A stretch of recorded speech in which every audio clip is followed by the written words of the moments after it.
on my knees to know what some women do whom I have seen. It is not necessary for me to relate with what pleasure I caught at the idea that here was a chance to repay in some slight measure the inestimable favor she had done me, nor by what arguments I finally won her to accept an education at my hands as some sort of recompense for the life she had saved. The advantage which it would give her in her struggle with the world she seemed duly to appreciate, but that so great a favor could be shown her without causing me much trouble and unwarrantable expense, she could not at once be brought to comprehend, and till she could, she held out with that gentle but inflexible will of hers. The battle, however, was won at last, and I left her in that little cottage, with the understanding that as soon as the matter could be arranged, she was to enter a certain boarding school in Troy, with the mistress of which I was acquainted. Meanwhile she was to go out to service at Melville, and earn enough money to provide herself with clothes. I was a careless fellow in those days, but I kept my promise to that girl. I not only entered her into that school for a course of 3 years, but acting through its mistress, who had taken a great fancy to her, supplied her with the necessities her position required. It was so easy. Merely the signing of a check from time to time, and it was done. I say this because I really think, if it had involved any personal sacrifice on my part, even an hour of my time, or the labor of a thought, I should not have done it.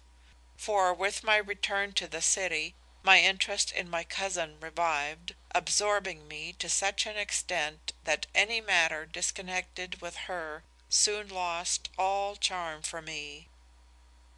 2 years passed.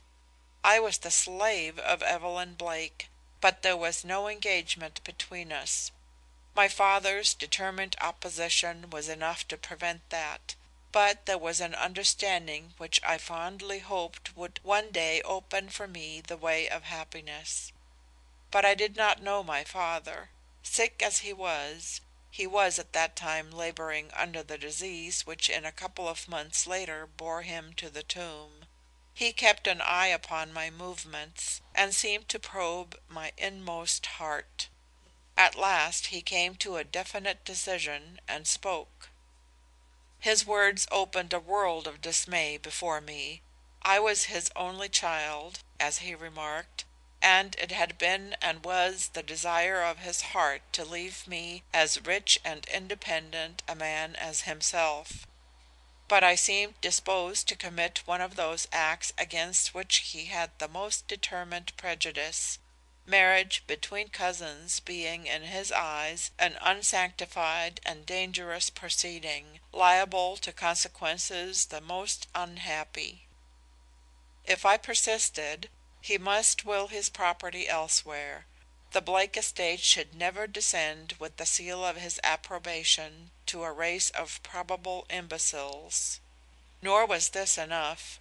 He not only robbed me of the woman I loved, but with a clear insight into the future, I presume, insisted upon my marrying someone else of respectability and worth before he died. Anyone whose appearance will do you credit, and whose virtue is beyond reproach, said he. I don't ask her to be rich, or even the offspring of one of our old families. Let her be good and pure, and of no connection to us, and I will bless her and you with my dying breath. The idea had seized upon him with great force, and I soon saw he was not to be shaken out of it. To all my objections he returned but the one word: I don't restrict your choice, and I give you a month in which to make it. If at the end of that time you cannot bring your bride to my bedside, I must look around for an heir who will not thwart my dying wishes. A month! I surveyed the fashionable belles that nightly thronged the parlors of my friends, and felt my heart sink within me. Take one of them for my wife, loving another woman?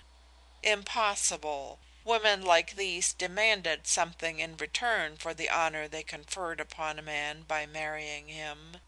Wealth? They had it. Position? That was theirs also. Consideration? Ah, what consideration had I to give? I turned from them with distaste. My cousin Evelyn gave me no help. She was a proud woman and loved my money and my expectations as much as she did me. "If you must marry another woman to retain your wealth, marry," said she, "but do not marry one of my associates. I will have no rival in my own empire. Your wife must be a plainer and a less aspiring woman than Evelyn Blake. Yet do not discredit your name, which is mine," she would always add. Meanwhile the days flew by. If my own conscience had allowed me to forget the fact, my father's eagerly inquiring, but sternly unrelenting gaze as I came each evening to his bedside, would have kept it sufficiently in my mind. I began to feel like one in the power of some huge crushing machine whose slowly descending weight he in vain endeavors to escape. How or when the thought of Luttra first crossed my mind I cannot say. At first I recoiled at the suggestion, and put it away from me in disdain. But it ever recurred, and with it so many arguments in her favor, that before long I found myself regarding it as a refuge. To be sure she was a waif and a stray, but that seemed to be the kind of wife demanded of me. She was allied to rogues, if not villains, I knew. But then, had she not cut all connection with them, dropped away from them, planted her feet on new ground which they would never invade? I commenced to cherish the idea. With this friendless, grateful, unassuming protégée of mine for a wife, I would be as little bound as might be. She would ask nothing, and I need give nothing, beyond a home and the common attentions required of a gentleman and a friend. Then she was not disagreeable, nor was her beauty of a type to suggest the charms of her I had lost. None of the graces of the haughty patrician lady, whose lightest gesture was a command, would appear in this humble girl, to mock and constrain me. No, I should have a fair wife and an obedient one, but no vulgarized shadow of Evelyn, thank God, or of any of her fashionably dressed friends. Advanced thus far towards the end, I went to see Luttra. I had not beheld her since the morning we parted at the door of that little cottage in Vermont, and her presence caused me a shock.